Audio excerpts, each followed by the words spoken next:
people start coming in, and then we'll start.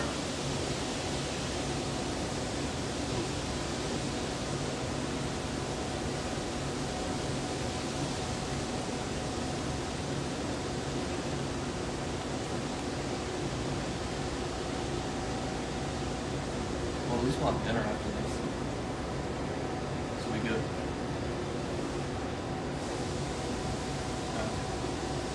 Give it another minute.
All right, what's going on, everybody? I'm Logan McCoy, corporate chef for Nestle Professional and Johnson Wales alum.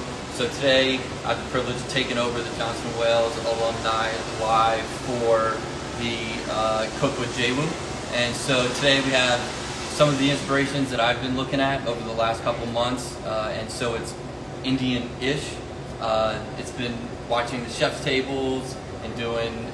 I wasn't very familiar with Indian cooking for a while. We found some inspiration during the pandemic through some Netflix videos, some cookbooks and things like that. So I'm going to take a little interpretation of those things and I'm going to bring them to the plate today. So going back to Johnson Wales alum, I graduated from the Charlotte campus in 2009. Graduated with my associates in culinary arts in 2009. Graduated with my bachelor's in food service management in 2011. I was also a teaching assistant for the College of Culinary Arts as well. And then I transferred up to the Providence campus.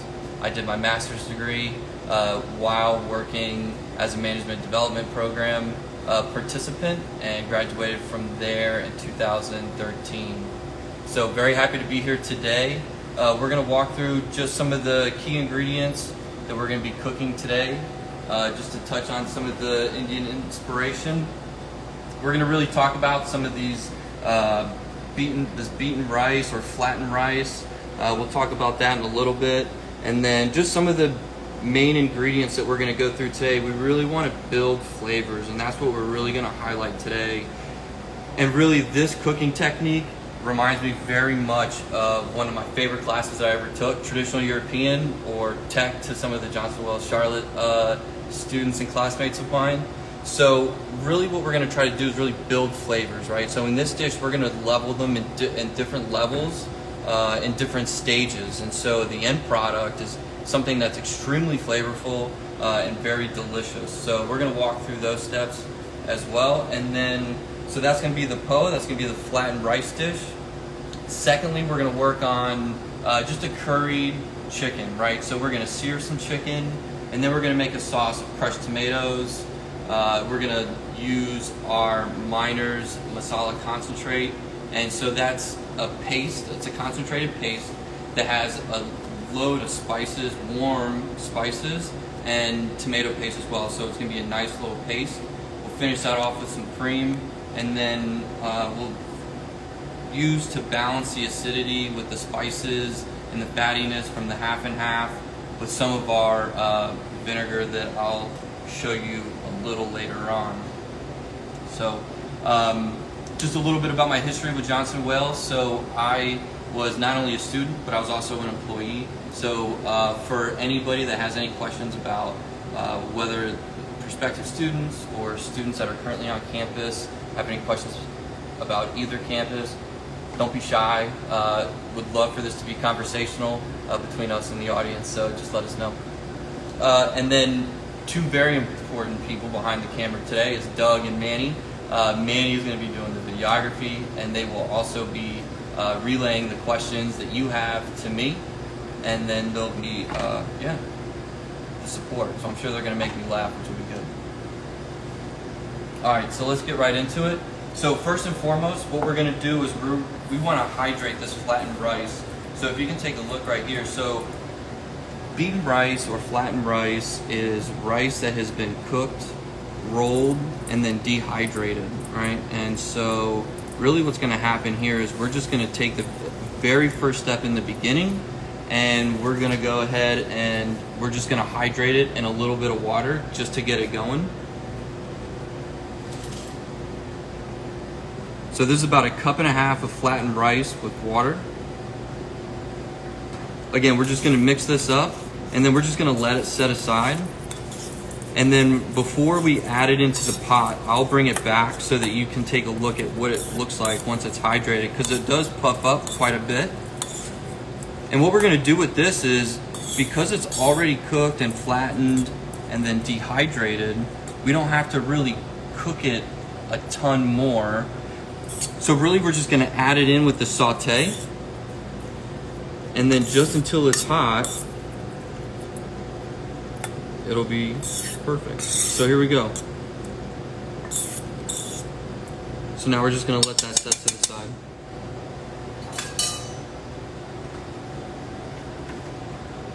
All right, so first we're going to work on the chicken. So what we're going to do is we're going to sear off a couple chicken breasts.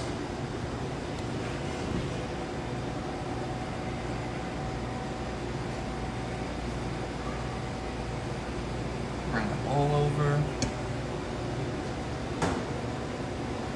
Alright, so what I like about this product of ours, the masala concentrate, the flavor concentrate, is that it's so packed with flavor, but yet it also, it alleviates some of the labors of toasting and grinding spices and going through that whole process. So it's in a paste format.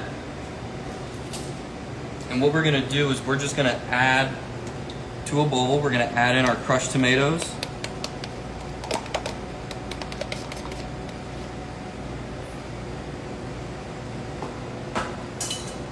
We're going to add in our cream, and then I added in just a little bit of water in there as well, because we're going to braise some of these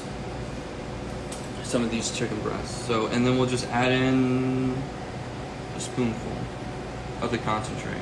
And so it is concentrated, but again, like any other flavoring, you kind of just season to taste, and that's what really we're going to do here.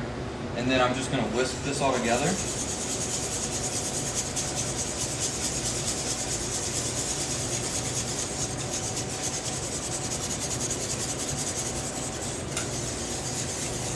And I like the complexity of the spices in this dish, just because there's cream, so it gives you that kind of like that fattiness on the palate and the sauce. The tomatoes give you that acidity, and then of course you get all the spices.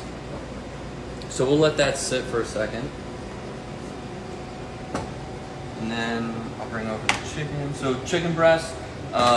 So we're really just kind of looking, this is just an inspiration for maybe dinner one night for maybe 3 to 4 people.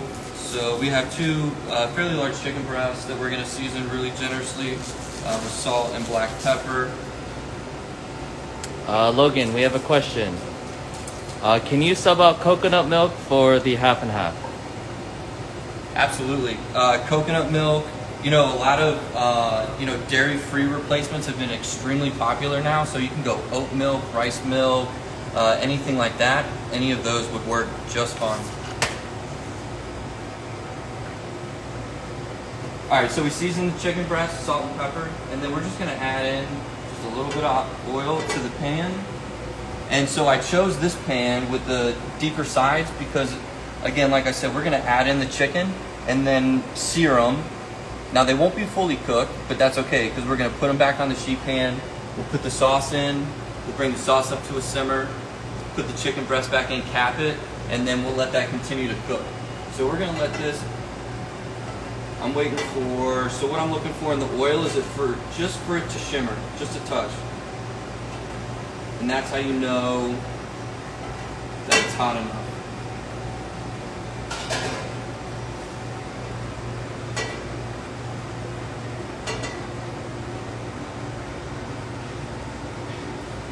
All right, so we're gonna go ahead, we're gonna drop one of these in.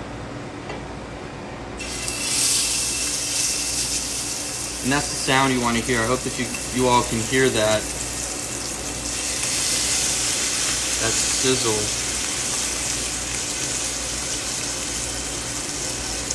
So we're gonna let that roll. Now this is under like medium-high heat. And then we're just gonna let that caramelize. We want a real nice golden brown color. And then we're gonna go ahead and season the other side right now.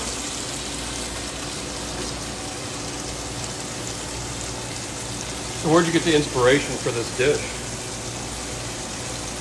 So really the inspiration came from, during the pandemic, I didn't really get a chance previously to watch a lot of the cooking shows like Chef's Table, Ugly Delicious.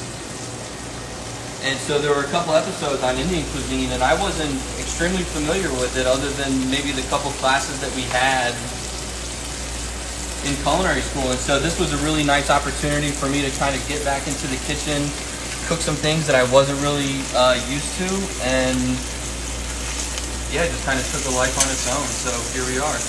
Cool. Hey, question from David Rivioli, 18. How did you get your job at Nestle? How did I? I don't even remember. I think I found it on the Nestle website and I applied and then came up. I did the interview and the cooking session and then came back and then, yeah, got the job. That's great. Hey, he also asked another question. What's your favorite memory of Jay Wu? My favorite memory of Jay Wu? Two. So I was on the Johnson Wales culinary competition team in Johnson Wales, Charlotte. And so there used to be this intercollegiate culinary competition between all 4 campuses. And so when we won back-to-back years, that was probably one of my favorite memories. Just holding up that trophy and beating all the other campuses. So it was good. So the cooking session, was that like a chef's test? Yeah, pretty much. It was like open basket. Here's the catalog of products.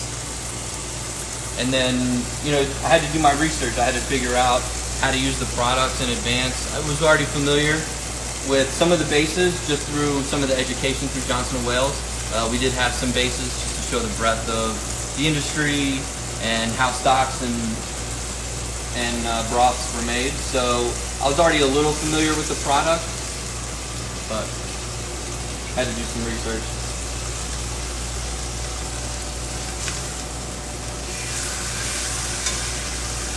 I got another question from Brenna Bear. Do you have a favorite episode of Chef's Table?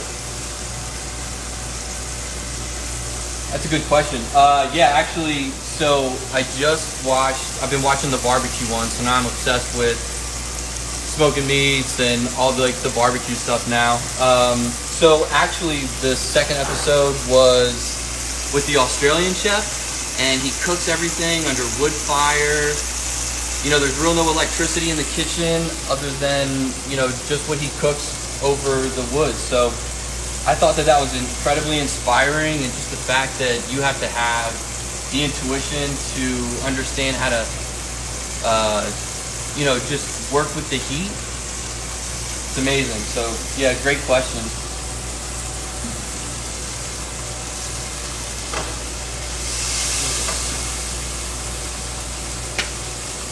I got another question here. How's work life during quarantine? Was there lots of personal deliveries or excessive security, etc.? Yeah, that's a really good question because, I think we all had to, and I'm sure everyone's heard the word pivot, right? We all had a certain way of doing things, even in our regular day-to-day. And so we really had to kind of change and really adapt and, do things that we weren't necessarily used to in our day-to-day, And so for us now, doing live demonstrations, becoming more, doing more things in a social manner, whether it's through Zoom or Microsoft Teams or anything like that, has become very important to us as a company and how we really transition into business and all of our successes, yeah.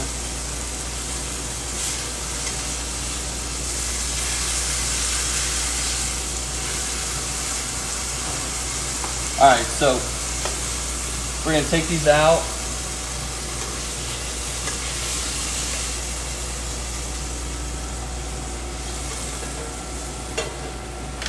And then what we're gonna do now is we're gonna go ahead and we're gonna add this sauce right on in.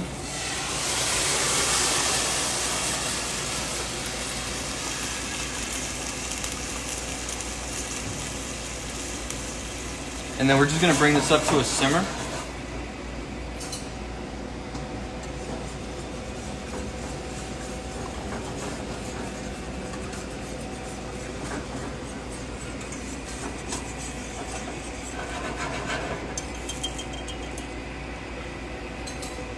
So again, the sauce was crushed tomato. We added in our curry masala concentrate. We added in some half and half, a little bit of water because we are gonna kind of braise this chicken for a little bit. So we'll go ahead and we'll add the chicken in. We'll bring this up to a simmer, and then we'll let these braise. And then we're gonna move right on into the poa. We're gonna move right into the flattened rice dish.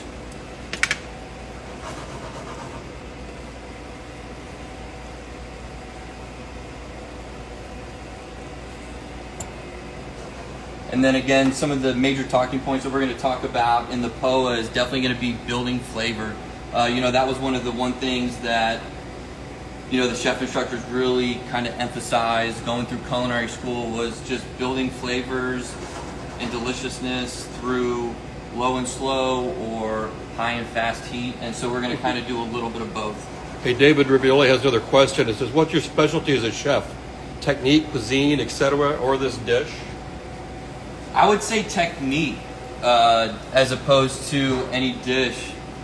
That's a really good question. So the way that the curriculum was when I went through the culinary program at Johnson & Wales in Charlotte, it was all based on technique, cooking techniques. So at that time we had New World, which was grilling and frying. We had traditional European, which was braising and stewing. We had an international class, which was a global infused class.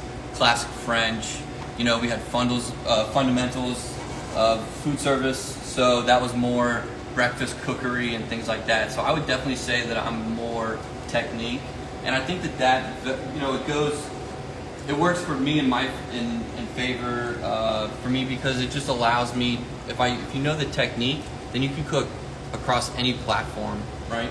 So, all right, so now we're up to a simmer. So I'm gonna take this off. I'm going to cover it.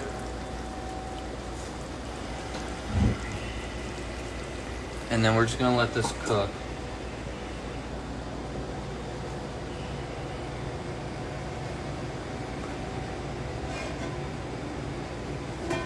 So as you're doing that, can you sort of explain what your day-to-day life is as a corporate chef at Nestle? Yeah, definitely. I think for us now, our day-to-day is a little different. So I'll kind of give the day-to-day when in our norms. So typically what we'll do is we'll work on recipe development, photography, videography for our branded marketing team. And our team supports the sales. We do a lot of trade shows and food shows. And so what we'll do is we will create samples, here at our headquarters, and then we'll ship them out to food shows, and then we'll just create samples to give out to the guests at the food shows, which is awesome because I'm going to rope networking into this, because at a lot of those food shows I see a ton of peers, a lot of people that I went to college with or that I've become like great friends with just through my professional network. So there's also that opportunity as well for networking and things like that. But going back to the day-to-day, yeah, recipe development and photography and things like that. All right, so we're gonna go ahead and work on this POA. So we're gonna go ahead, we're gonna add in oil, and we're gonna start toasting off some of these peanuts. Get these nice and toasted. So these are unsalted, unroasted, and we're gonna do those right in the pan. So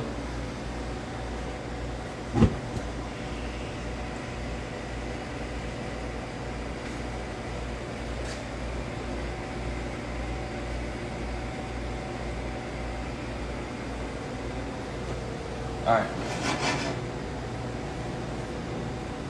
So we're gonna let these toast. We really want a nice, really nice golden brown on here.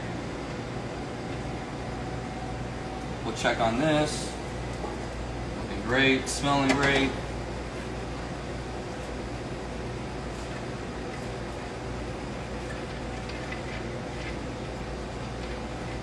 It'd be nice to hear like from the audience too. You know, I talked about inspirations. I found, you know, this to be, you know, an inspiration to me. It'd be nice to hear if there was anybody out there that was inspired by anything that they've either done research on or maybe that they've seen during the pandemic, maybe that they've been working on, things like that. That would be awesome to hear. I know that like some of the chefs here, I know one of them was really inspired by wood fire cookery, and so there was, you know, he came in and he started cooking in the wood fire oven, which was incredible. Some of the products coming out of that oven were unreal. So I was inspired by that, and yeah, so it's gonna be it. So all right, we're gonna add in some of our mustard seeds here. We have a question. What advice would you give to current JWU students during these hard times? I would just say, you know, you're there to learn. I would still continue to network the best that you can. Again, I mentioned it earlier, and that, you know, that network is so important. And then studies too. You know, there's still a need out there for chefs and food service professionals. So, you know, I know it's hard, and I know if you're taking online classes, I'm taking online classes right now too. So, you know, I totally get the struggle of, you know, having to sit in on Zoom calls and Zoom meetings and work remotely. But, you know, just know that in the end, it's all going to be worth it.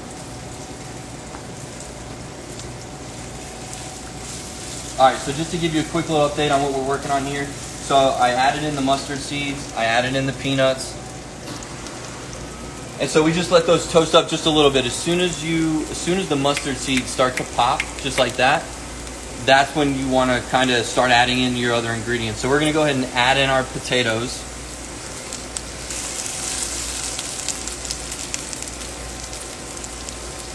So we're going to add in the potatoes.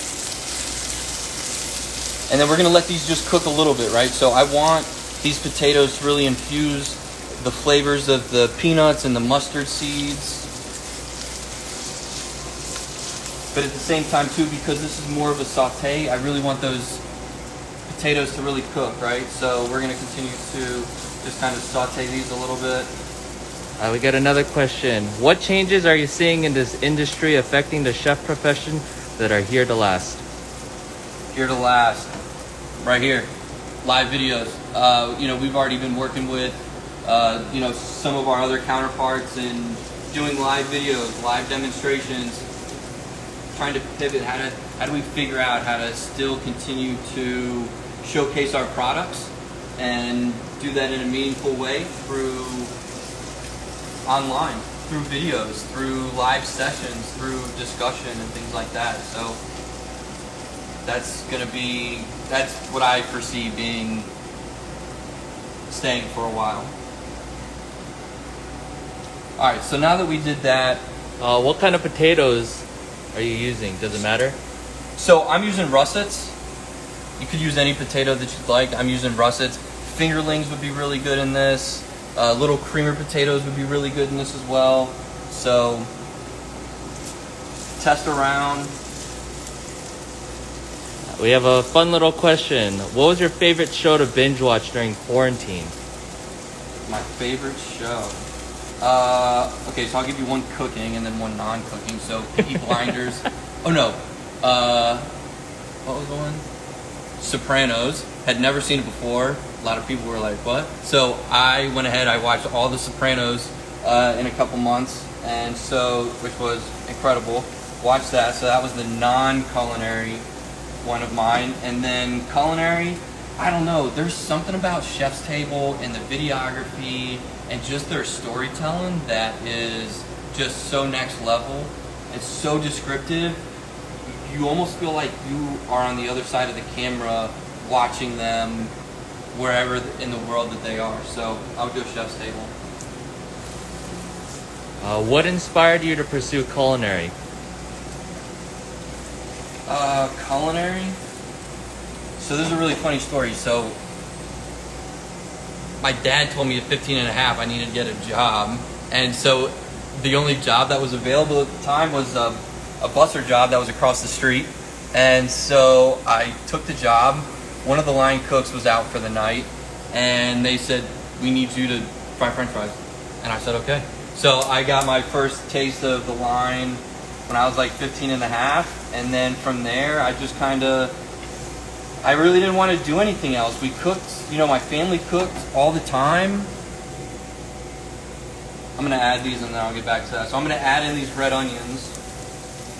So again, levels of flavor, right? So peanuts, mustard seeds, potatoes, and then now we're going to start adding in our aromatics, right? So red onion, we minced up a bunch of garlic, and then we're going to use the whites of the scallions in there as well.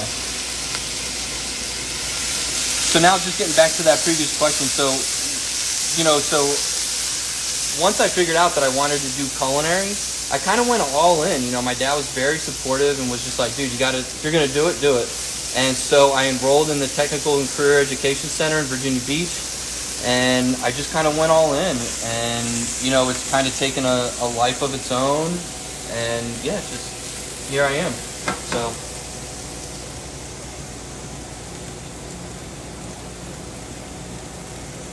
What? All right, so again, we added in the aromatics. I'm going to go ahead and season with salt now.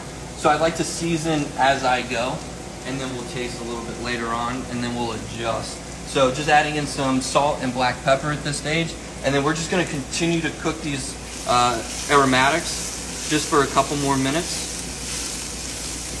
But you can smell the difference in aroma here with the peanuts, the mustard seeds, the garlic and the onions, the two types of onions. So, you're really, again, we're building flavors. This is going to be extremely, extremely, extremely flavorful. Hey, Chef Jay has a question asking, what's your favorite dish to make? Oh, my favorite dish to make? I don't know. Pasta, I guess? I don't know. I had a lot of people saying like, oh, you're not doing pasta, you're not making fresh pasta. And I was like, no. I love fresh pasta. I love pasta in general.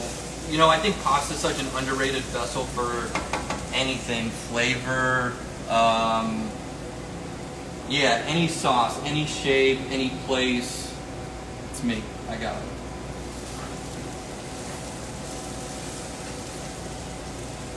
So again, building flavors. Now, what I do love about this dish, and the ingredients are on the Instagram post, but it's very customizable. If you don't want to use potatoes, use sweet potatoes, or use butternut squash, or if you don't want to use peanuts, use cashews or almonds.